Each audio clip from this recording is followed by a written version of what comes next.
السلام عليكم متابعي قناة أفكار مزارع. فيديو اليوم حول طريقة تقليب البيض. فلنبدأ على بركة الله.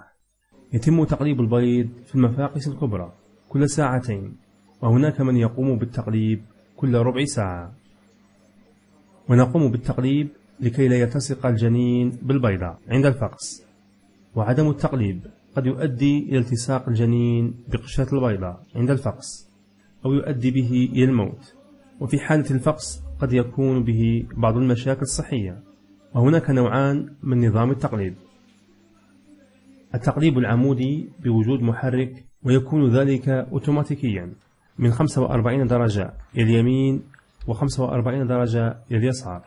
أما التقليب الثاني فهو بالدحرجة كما تفعله الدجاجة، أي تدحرج البيضة 180 درجة.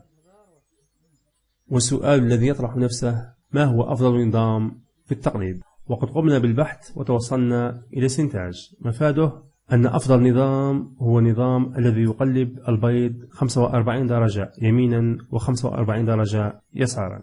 حتى إذا استعملت نظام الدحرجة فلا إشكال في ذلك، ولا يشكل خطر على البيض. ففي الأخير هدف الدحرجة قد تحقق في كل من النظامين.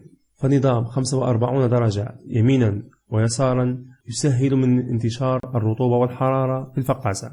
أما 180 درجة أي الدحرجة فيقولون عنه أنه يصبح فوضويا بعض الشيء. هذا لا يعني أنه ليس فعال كما قلنا، لكن نظام 45 درجة أفضل في الفقاسات الكبيرة في المصانع. علاوة على ذلك فبعض الناس قد تم الإبلاغ عن بعض المشاكل في عملية الدحرجة، مثل كسر الغرفة الهوائية التي في أعلى البيضة من الجانب العريض.